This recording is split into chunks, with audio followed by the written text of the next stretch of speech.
ಬನ್ನಿ ಕೂತ್ಕೊಳ್ಳಿ ಬಾವ.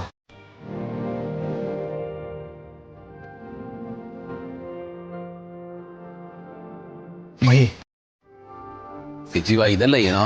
ಪ್ಲೀಸ್ ಬಾವ, ಇದು ನನ್ನ ಆಸೆ, ಪ್ಲೀಸ್ ತಗೊಳ್ಳಿ. Thank you. ಸದ್ಯ ಇಷ್ಟಾದರೂ ಸೆಂಟಿಮೆಂಟ್ ಇದೆಯಲ್ಲ, ಎಲ್ಲ ಭೂಪತಿಯನ್ನು ಕಂಪ್ಲೀಟಾಗಿ ಬದಲಾಯಿಸ್ಬಿಟ್ಟಿದ್ದಾನೆ ಅನ್ನೋಂಥ ಭಯ ಆಗ್ಬಿಟ್ಟಿತ್ತು.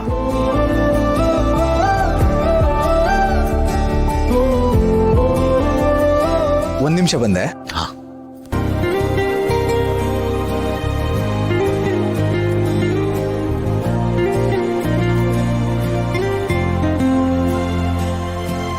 ಬಾವಾ, ನೀವು ಬಿಸ್ನೆಸ್ಗೆ ಅಂತ ನನಗೆ ಕೊಟ್ಟಿದ್ದ ಸಾಲ ಬಡ್ಡಿ ಸಮೇತ ಕೊಡ್ತಾ ಇದ್ದೀನಿ, ತಗೊಳ್ಳಿ.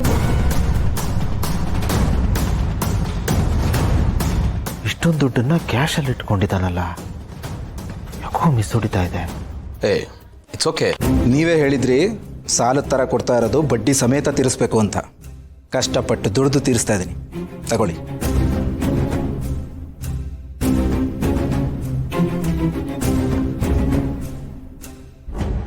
ಥ್ಯಾಂಕ್ ಯು ಸೋ ಮಚ್ ಬಾವಾ.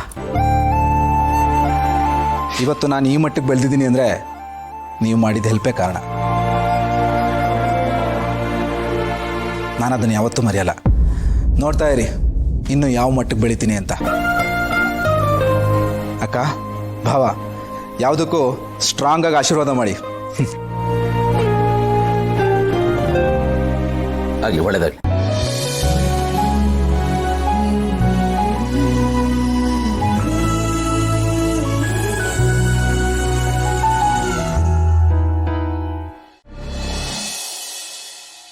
ಏನು ಆನಂದ ಇದು? ಎಲ್ಲ ಚೆನ್ನಾಗಾಗ್ತಾ ಇದೆ, ಎಲ್ಲ ಖುಷಿಯಾಗಿದ್ದಾರೆ. ಹೀಗಿರುವಾಗ ಇನ್ನೇನೋ ಆಗ್ತಾ ಇದೆಯಲ್ಲ. ನೋಡು, ಯಾವತ್ತಿದ್ರೂ ವಿಷದ ಹಾವು ವಿಷದ ಹಾವೆ. ಅದಕ್ಕೆ ವಿಷ ಕರೋದಷ್ಟೇ ಗೊತ್ತಿರೋದು. ನಾನು ಜೀವನ ಹತ್ರ ಮಾತಾಡಬೇಕು. ಆ ಭೂಪತಿ ಎಂತವನು ಅನ್ನೋದನ್ನು ಅವನಿಗೆ ಮನವರಿಕೆ ಮಾಡಿಸ್ತೇನೆ. ಗೆಳೆಯ, ಪಾಪ ಕಣ, ನಮ್ಮ ಜೀವ ತುಂಬ ಒಳ್ಳೆಯವನು. ಅವನಿಗೆ ಮೋಸ್ಟ್ಲಿ ಈ ಭೂಪತಿ ಯಾರು, ಅವನ ಬ್ಯಾಕ್ಗ್ರೌಂಡ್ ಏನು ಅಂತ ಗೊತ್ತಿಲ್ಲ ಅನ್ಸುತ್ತೆ. ಅದಕ್ಕೆ ಅವನು ಹಾಕಿದ ಗಾಳಕ್ಕೆ ಅವನು ಬಿದ್ದೋಗಿದ್ದಾನೆ. ಇದು ಹೀಗೆ ಆಗಿರುತ್ತೆ ಕಣ. ಆ ಭೂಪತಿ ಎಲ್ಲ ಕಡೆಯಿಂದ ನಮ್ಮನ್ನ ಟ್ರ್ಯಾಪ್ ಮಾಡ್ತಾ ಇದ್ದಾನೆ ಕಣ. ನೋಡು, ಫಸ್ಟು ಆ ಸುಧಾನ ಬಳಸ್ಕೊಂಡು ಆಟ ಆಡ್ದ.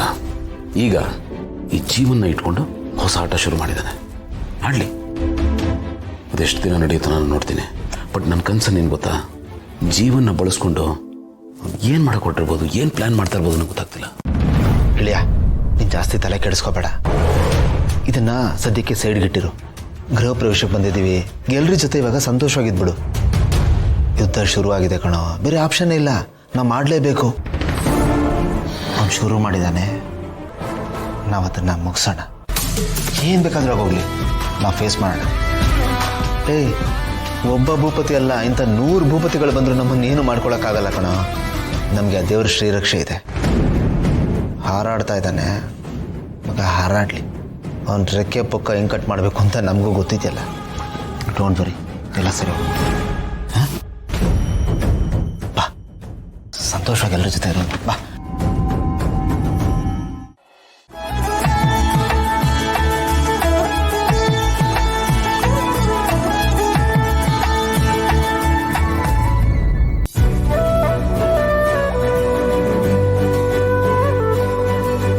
ಅರೆ ಅಪ್ಪಿ, ಕಂದ ಬಂದ್ಯಮ್ಮ? ಭೂಮಿ, ಅವಳಿಗೆ ಹುಷಾರಿಲ್ಲ, ಅವಳು ಬರೋದಿಲ್ಲ ಅಂತ ಹೇಳಿದೆ. ಅತ್ತೆ, ಅದು ಅವ್ರಿಗೆ ಸ್ವಲ್ಪ ಹೆಡ್ಡೇಕ್ ಆಗಿತ್ತು, ಟ್ಯಾಬ್ಲೆಟ್ ತೊಗೊಂಡು ಮಲ್ಕೊಂಡಿದ್ರು, ಸ್ವಲ್ಪ ರಿಲ್ಯಾಕ್ಸ್ ಆಯ್ತಲ್ಲ, ಕರ್ಕೊಂಬಂದ್ಬಿಟ್ಟೆ. ಅಯ್ಯೋ ನನ್ನ ಕಂದ, ಒಟ್ಟಿನಲ್ಲಿ ಬಂದಿಯಲ್ಲ. I am so happy.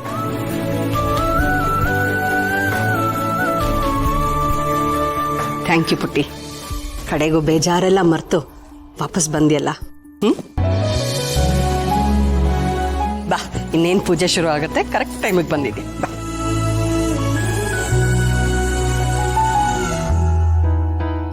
ಸಾರಿ ಅಪ್ಪಿ, ನಿನ್ನನ್ನು ಮಾತಾಡ್ಸೋಕೆ ನಾವು ಯಾರೂ ಬರಲೇ ಇಲ್ಲ. ಸಿಚುಯೇಷನ್ ಆಗಿತ್ತು. I hope you don't mind. It's okay ಅದಕ್ಕೆ, ಐ ಕ್ಯಾನ್ ಅಂಡರ್ಸ್ಟ್ಯಾಂಡ್.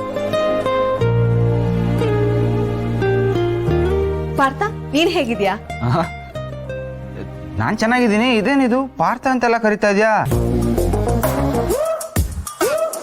ಹಲೋ ಸ್ವಲ್ಪ ರೆಸ್ಪೆಕ್ಟ್ ಇರಲಿ. ಪಾರ್ಥ ಬ್ರೋ ಅಂತನೋ ಪಾರ್ಥ ಅಣ್ಣ ಅಂತನೋ ಕರಿ. ನೋ ವೇ, ಚಾನ್ಸೇ ಇಲ್ಲ. ಅದನ್ನೆಲ್ಲ ಎಕ್ಸ್ಪೆಕ್ಟು ಮಾಡಬೇಡ.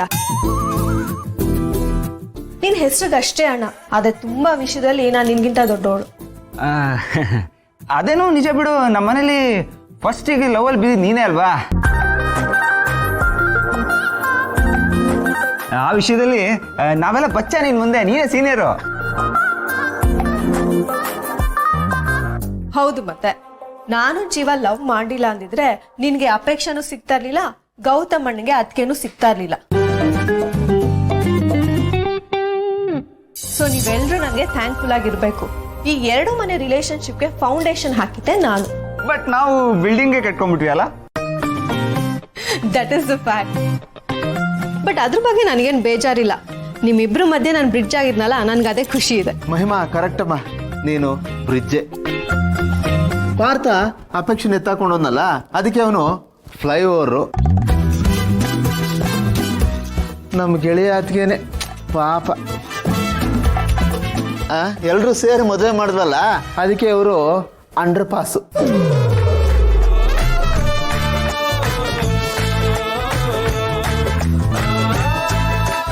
ಏನು ಹೇಳ್ತಾ ಇದೆಯಾ? ಏನೋ ಕಂಪ್ಯಾರಿಸನ್ ಇದು? ಕಂಪ್ಯಾರಿಸನ್ ಬಿಟ್ಟಾಕೋ, ನನ್ನ ಮಾತಿಗೆ ಪುರೋಹಿತರು ನಗ್ಬಿಟ್ರಲ್ಲ.